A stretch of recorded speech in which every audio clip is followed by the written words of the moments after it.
Está no ar o Boletim Coppola News, o canal de cortes mais visto do YouTube. Eu sou Márcio Andrade e no vídeo de hoje você vai ver mais um debate entre o Caio Coppola e o advogado petista. Esse advogado é aquele advogado que defende o Alexandre de Moraes. Eu estou chamando ele de advogado do Alexandre de Moraes, de tanto que ele defende o Alexandre de Moraes com suas decisões aí autoritárias. Pois bem, neste debate, o Caio Coppola dá uma verdadeira surra de argumento neste advogado. Portanto, se inscreva no canal, deixa o seu comentário, deixa também o seu like. Se liga aí! Bom, ao que tudo indica, o ministro Alexandre de Moraes ele já pode dar tchau para o Mickey, para o dólar, quiçá para o sistema financeiro internacional.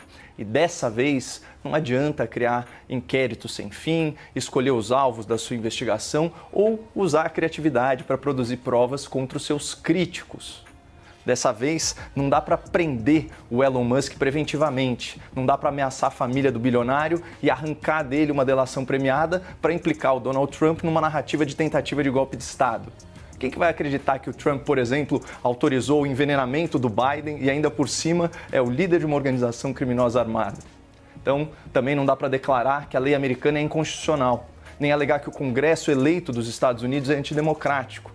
Não dá para remover as redes sociais dos parlamentares americanos e também não dá para censurar as plataformas e veículos de imprensa internacionais que critiquem os ministros supremos da nossa justiça brasileira.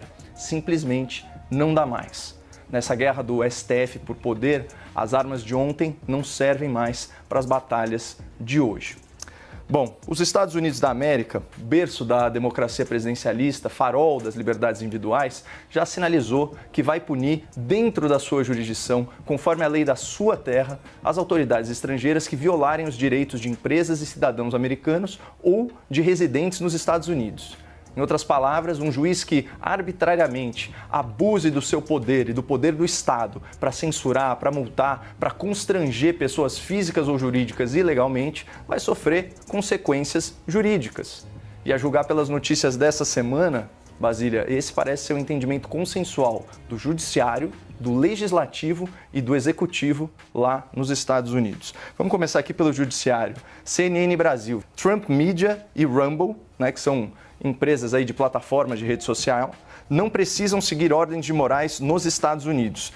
Nesse caso aqui, o tribunal não reconheceu a jurisdição do STF sobre essas plataformas e sobre os seus produtores de conteúdo, na verdade, os produtores de conteúdo americanos, e enfatizou que as notificações das partes feitas pelo ministro Alexandre de Moraes são nulas, porque elas não seguem parâmetros acordados pelo Brasil em convenções internacionais e tratados bilaterais. Nada de ficar citando as partes ou intimando gente por rede social ou por e-mail, isso daí não existe. Vamos agora para o Poder Legislativo, aqui é outra manchete da CNN Brasil de hoje. O Comitê da Câmara dos Estados Unidos aprova projeto que pode barrar Moraes no país. Por quê? O projeto aprovado tornaria as autoridades estrangeiras que violassem os direitos da primeira emenda de liberdade de expressão inadmissíveis e deportáveis dos Estados Unidos. A previsão é que esse projeto de lei, conhecido aí como Sem Censores em Nossas Fronteiras, seja aprovado no Congresso americano e tão logo isso ocorra, a expectativa é que o Alexandre de Moraes, os ministros do STF, os delegados da Polícia Federal e todas as outras autoridades envolvidas no escândalo da suspensão do X e das contas em rede social de jornalistas, de influenciadores, de empresários com domicílio nos Estados Unidos sejam proibidos de pisar na terra do Tio Sam. Mas, finalmente, o Alexandre de Moraes também está sujeito ao juízo do Poder Executivo americano, que é liderado pelo Donald Trump e muito influenciado pelo Elon Musk. Esse último, a principal vítima da censura promovida pelo Alexandre de Moraes, que tirou aí a plataforma X do ar por mais de um mês e impôs multas multimilionárias às empresas do senhor Musk. Pois bem, congressistas americanos já solicitaram formalmente ao governo Trump a imposição das chamadas sanções Magnitsky contra o senhor Alexandre de Moraes por prática de censura, perseguição política e ameaça à soberania americana. Essa lei Magnitsky ela é aplicada na defesa dos direitos humanos, direitos como liberdade de expressão, como devido processo legal, e incluem aí uma série de penalidades econômicas, conhecidas inclusive como pena de morte financeira. Isso porque elas incluem restrições a movimentações bancárias. Isso faz tudo parte de um sistema global de pagamentos, né, que envolve até instituições brasileiras. Hoje, o Departamento de Estado americano publicou nas suas redes um recado muito claro ao judiciário brasileiro, repudiando o bloqueio de acesso a informações, o cerceamento do direito de defesa e a censura supostamente praticadas por Alexandre de Moraes e pelo STF. E respondendo aqui objetivamente a pergunta em questão, a relação com o Brasil ela só vai ser afetada se o governo Lula desrespeitar a soberania americana, comprar a briga do STF e endossar essa suposta violação de direitos humanos promovidas pelos ministros do Supremo. E aqui é preciso deixar claro, essa é uma escolha política que pode, aos olhos do governo americano, vincular ainda mais a figura do Lula à figura do Alexandre de Moraes e assim sujeitar as autoridades do governo petista às mesmas punições que provavelmente vão ser impostas às autoridades do STF. Ô Vitor, você vê uma guerra de soberania, os Estados Unidos puxando de um lado, o Brasil de outro, e especificamente essas determinações de Moraes que estão sendo questionadas pelo Comitê Americano esbarram na soberania dos Estados Unidos, ainda que pautadas em lei brasileira? Basília, os Estados Unidos elegeram um projeto capitaneado pelo Trump, que para muitos cientistas e especialistas que debatem e analisem sobre a democracia, trata-se de uma pessoa autoritária, com cunho autoritário. A primeira medida que o Trump tomou ao assumir o governo nos Estados Unidos foi anistiar aqueles que atentaram contra a democracia nos Estados Unidos. Eu sou daqueles patriotas que defendem a soberania do Brasil, não daqueles patriotas que defendem a soberania dos Estados Unidos. Então, é muito grave uma tentativa de empresas privadas com deputados republicanos extremistas tentarem coagir o ministro do Supremo Tribunal Federal em razão da sua condução no processo que atentou contra a democracia brasileira. Esses autocratas que o Caio cita são aqueles que estão sendo procurados pelos extremistas do Brasil. Então, nós queremos esse modelo de democracia, esse modelo de democracia que agride a imprensa, que tenta constranger embaixador, que constrói canal paralelo de comunicação, que organiza plano golpista, essa democracia a gente não precisa. Inclusive, a gente precisa afastar e enterrar esse entulho autoritário que ainda se faz presente no Brasil. Agora, as decisões do ministro Alexandre de Moraes ocorreu não contra influenciadores, mas pessoas que alimentavam a máquina de mentiras existente no Brasil. E é dever de toda empresa estrangeira ter uma representação no Brasil. Acontece que essas empresas, por terem um alinhamento ideológico, tentam se esconder e proteger aqueles que atentaram contra a democracia no Brasil. É disso que se trata.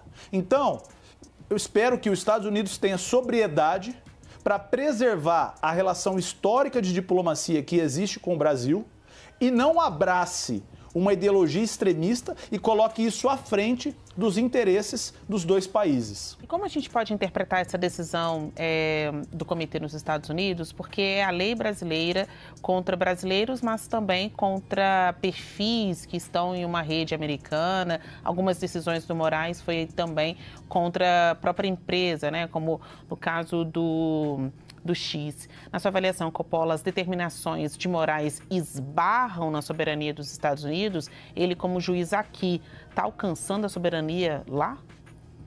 Sim, na medida em que ele cerceia direitos e garantias fundamentais, direitos humanos de cidadãos americanos ou de cidadãos que estão sob a tutela americana, né? Daí o critério de jurisdição por domicílio nos Estados Unidos, que é o caso aqui também dos jornalistas, dos influenciadores, às quais o meu estimado debatedor se referiu. Eu queria deixar uma coisa muito clara, não se trata de impor ou de uma guerra de soberanias. Não, é ponto pacífico no debate público, e eu digo isso porque todos os principais veículos de mídia concordam, e eu citaria aqui especialmente a Folha de São Paulo, que em editorial disse que a censura de Alexandre de Moraes tende a acabar. É reconhecido publicamente, isso é ponto pacífico no debate esclarecido, que as medidas violam não apenas cláusula pétrea, o artigo 5º né, que consagra a liberdade de expressão, mas mais especificamente os artigos da Constituição que vedam a censura prévia. Não existe nenhuma norma brasileira que determine a remoção de perfis de contas em redes sociais. E é disso que se trata, né? É engraçado bater no peito e se orgulhar de um juiz que supostamente não possa visitar o Mickey, porque quem não pode visitar o Mickey? Quem que está sujeito aí a essas penalidades de restrição a visto e especialmente as sanções econômicas que trata a tal da Lei Magnitsky? Essa é uma lei de proteção aos direitos humanos. Quem que fica sujeito a ela? Os grandes tiranos, os grandes autocratas, os grandes violadores de direitos humanos. E a essa turba que o nome de Alexandre de Moraes provavelmente vai se juntar. E não vai se juntar num movimento autoritário.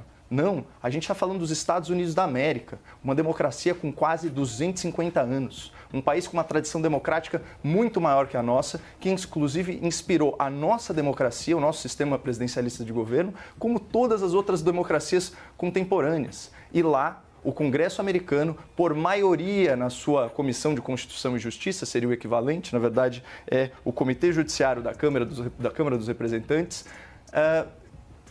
sem grandes dificuldades, já vai passar para o plenário. E essa lei vai, com certeza, ser aprovada. E os americanos, mais uma vez, vão sinalizar para o mundo a importância da proteção dos direitos e garantias fundamentais.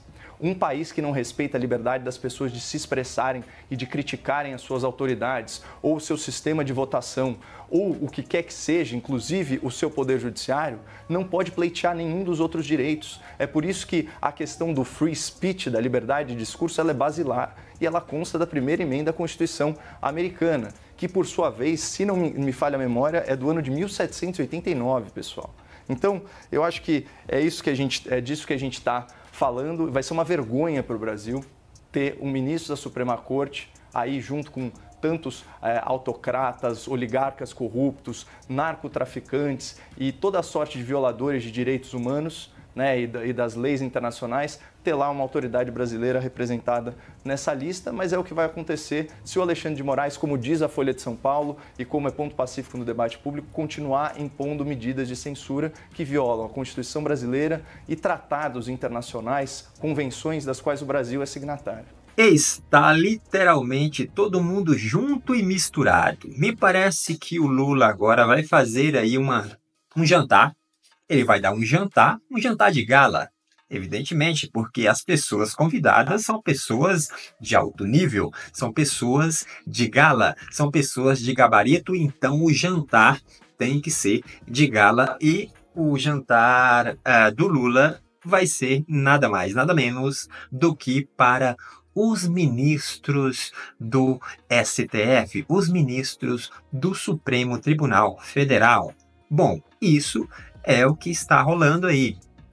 Isso são as especulações. Eu acho que não são somente especulações, porque eu acho que já tem matérias de jornais falando sobre esse jantar, certo? E tudo isso vai acontecer às vésperas aí do julgamento do Jair Bolsonaro. Olha só, tudo isso também vai acontecer com todo esse turbilhão de acontecimentos referente a essa questão, a esse imbróglio diplomático que se tornou, né? Elon Musk, Donald Trump, X, Rumble, advogado do Trump que vem para cá e dá entrevista e detona Alexandre de Moraes, Alexandre de Moraes que fala que não tem medo do Trump, das sanções do Trump, das multas do Trump.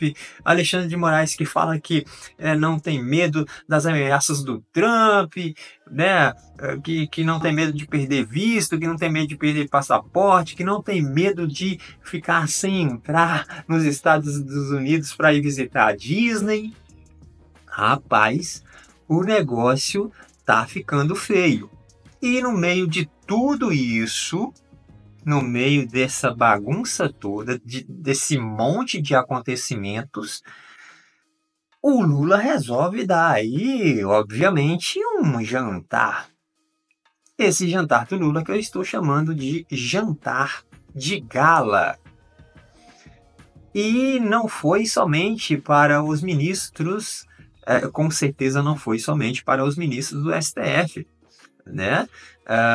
O PGR também foi convidado aí para esse jantar, né? Mas me parece que já houve uma recusa por parte do PGR, né? Porque o PGR também tinha que estar presente.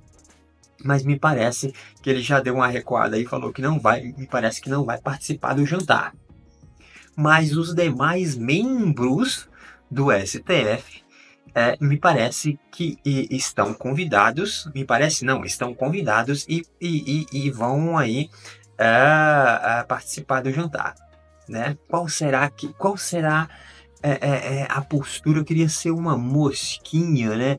Para ir lá e ver qual será a postura aí do André Mendonça e do Nunes, do Marques Nunes, né?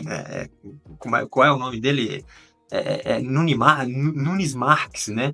Os ministros lá que o Bolsonaro indicou para o Supremo, né? Então eu queria ser uma mosquinha para ver qual será o comportamento desses dois ministros nesse jantar de gala promovido pelo presidente da República, Luiz Inácio Lula da Silva, nas vésperas do julgamento do Jair Bolsonaro aí pelo Supremo Tribunal Federal, que ainda não decidiu se vai ser na turma ou se vai ser no plenário, né?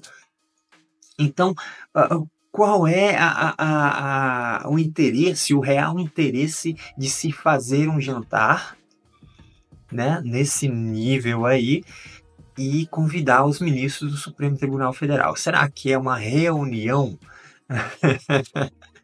Governo federal se reunindo com o judiciário, e o judiciário com decisões importantes para tomar, e o judiciário com um conflito, né? Mais especificamente, um membro do judiciário com um conflito direto com os Estados Unidos, com os congressistas dos Estados Unidos, agora diretamente com o presidente Trump dos Estados Unidos, com ministros do presidente Trump, né? Que no caso é o Elon Musk. Então a coisa tá daquele jeito. E aí o Lula, né, vai dar aí esse jantar justamente para dar uma apaziguada aí e ver, uma apaziguada em relação ao judiciário, né? Porque já estão juntos, na verdade, né? Já estão juntos e misturados. E aí, me parece que esse jantar aí, além das tratativas em relação ao destino do Jair Bolsonaro, me parece que também é para tratar da questão diplomática aí, porque o Itamaraty está envolvido nessa bagunça toda aí. O Itamaraty soltou notas, o Itamaraty falou bobagem aí em relação ao governo Trump. E o Trump também nem deu muito ouvidos para essas potocas aí que o Itamaraty soltou em relação ao governo Trump. E, na verdade, o que está acontecendo é que o governo Trump não está nem aí para a reunião dessa galera, não está nem aí para o que o Alexandre de Moraes está falando, para que o Lula está falando, enfim. O fato é que eles estão se organizando, eles estão dando os pulos deles, e isso tudo está acontecendo porque está rolando um tremendo medo por parte tanto do judiciário, tanto por parte do STF, exclusivamente Alexandre de Moraes, e também um medinho, um cagaço por parte do Lula e do seu governo, né? Que é aí essa questão diplomática que envolve o Itamaraty e tudo mais, e também diretamente o Lula, né? Porque o Lula ele está com a berlinda, com a corda no pescoço aí referente ao destino econômico do Brasil, e isso envolve diretamente os Estados Unidos, porque se os Estados Unidos começa a meter sanções aqui no Brasil, já era game over. Porque imagine sanções, né, vinda dos Estados Unidos com o Brasil na situação que está. Aí, meu amigo, é pedir para sair, joga a toalha e tchau. Vamos ver o que vai acontecer depois que terminar essa reunião do Lula aí com os ministros do STF. Vamos ver o que vai acontecer com relação ao destino do Alexandre de Moraes, né? Porque o destino dele em referente aos Estados Unidos não é muito interessante. E vamos esperar para ver qual vai ser a próxima história para a gente contar aqui no canal. Se inscreva no canal, deixe o seu comentário, deixe também o seu like. Até breve.